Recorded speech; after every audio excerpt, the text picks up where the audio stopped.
Arky Peeps all over the world. Ayan. Okay, so mukhang excited kayong lahat mga Arky Peeps. Alam nyo ba, ngayon ang ating day 7 dito sa ating construction series na ang kinoconstruct natin ay ang customer lounge dito sa SM City Grand Central. At nandito tayo ngayon sa Far Exit. At sa construction series na to, ako ang inyong makasama. Ako ang inyong poging arkitekto, pero hindi perfecto, Louie Vito. And of course, kung bago ka sa ating channel, I want you to like, share, and subscribe ang ating channel and hit the notification bell para maging updated kayo sa mga video contents all about art, design, and architecture. Pati construction na katulad nito ay kinocontent natin. So, yung dinaanan natin, ito yung pinaka-far exit. Okay, so kung ready na kayo, tara samahan niyo ako and let's build the customer lounge dito sa SM City Grand Central. Let's go!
Okay, so mga Arky Peeps, kapag gabi, ang dilim na dito sa mall. And ngayong day 7, ito yung ginawa kong workplace. Ayun, nandito tayo sa table na to. So, madilim dito. So, ito yung nagiging workstation ko ng madaling araw. Dito sa site. Ayan, so dito kami gumagawa ng game plan. Everything na mga paperworks for this project. Ayan, dito namin ginagawa sa table na to. Okay, so ngayon, yan pa din ang ginagawa namin is demolition works, chipping works, and howling works katulad na nakikita nyo. So yan yung mga debris namin para ma-clear siya. Kasi tomorrow, ang target sa day 8 is mag-start kami mag-tiles. Yan lang. Okay, so yan ang mga update dito mga Arky Peeps. Thank you for watching.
And we're back.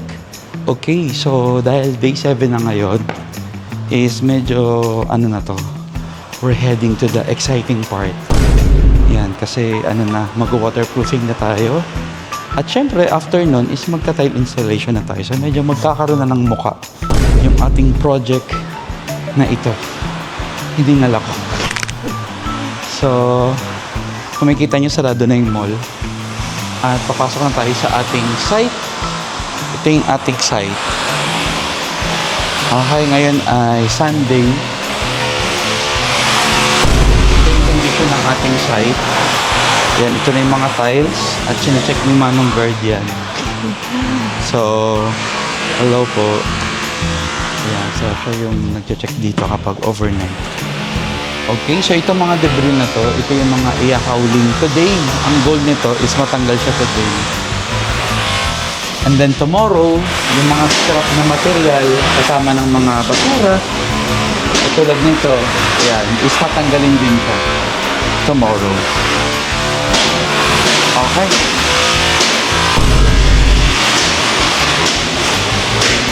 Alright, so ito na yung mga drawing natin. Nakikita niyo, nakasagal na siya. Andiyan na yung mga mangyayari sa ating project. Kita niyo ba? Ayan, so pasok tayo dito sa loob. Ayan, so ongoing pa rin ang shipping. By the way, ito na yung mga materials namin for the tile installation. Ito na yung pinaka-aggressive. Tapos, ito na yung pinaka-tile. Ayan. So, ito yung mga tiles na gagamitin namin, guys. Alright, so silip lang muna tayo dito. Yun. Hello, hello. Ayan, nasa na Jay. Hello. Kaway ka muna, Jay. Ayan. Kamusta ka? Ito, pagod na. Pero, kaya na, habol yan. Ayun. Okay, laban lang. Laban lang, alaksan. Laban lang. At ito yung activity namin. Itong pinaka-mirror na to, tatanggalin siya. In fact, tanggal na yung isa. Ayan. Tapos ito, iiwan lang ganyan. Kami na bahala dyan. So talagang babasagin, no? Pero sa alam na kasi baka may padagot. Ito yung kaya na may water sa akin ko kasi. Kaya sulo ko sa kabila. Ayan. So medyo binabasag na yung salamin. Ganito yung itsura niya. Ayan. So kailangan na siyang basagin. So medyo madikit, no? Madikit yung salamin, no? Talaga matibag pa yung Sige, dito muna tayo. Baka mabubog tayo dyan. Ayan, okay. So dito sa kabila, chipping naman. Ayan na. Dapat mo na to. Kasi kailangan ko na mag-minsan eh. Ayan. Yung sa harapan, Oo nga, yung... tagal na yun. Sabi yung konting kapirahan. Oo. May naiwan kasing mortar sa harapan. Okay, so titibagin din natin yan later. Ito naman yung other side ng toilet. Ayan.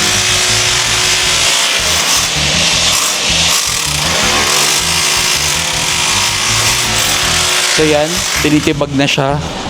Kaya yan tinitibag kasi yan yung mortar ng dating tiles dito sa toilet. And papalitan kasi namin siya ng bagong tiles. Ayan. Ng mas aesthetic na tiles. So far dito sa day 7 natin is yan ang mga activity. So, ongoing chipping, mirror removal, howling, at leveling. Ayan, yan ang mga activity natin sa day 7. So, lahat ng ito is gagawin natin tonight. So, the way we do it, best effort kung anong matapos. Pero, we're on track naman so far. And, yan ang mga happenings ngayon dito. So, ayan. So, update ko ulit kayo sa next video. Thank you for watching mga Archipeeps. Bye! Subok, sakto, sulit na trabaho. Ang proyekto mo sa arkitekto, sigurado. Subok, sakto, sulit na trabaho. Ang proyekto mo sa arkitekto, sigurado.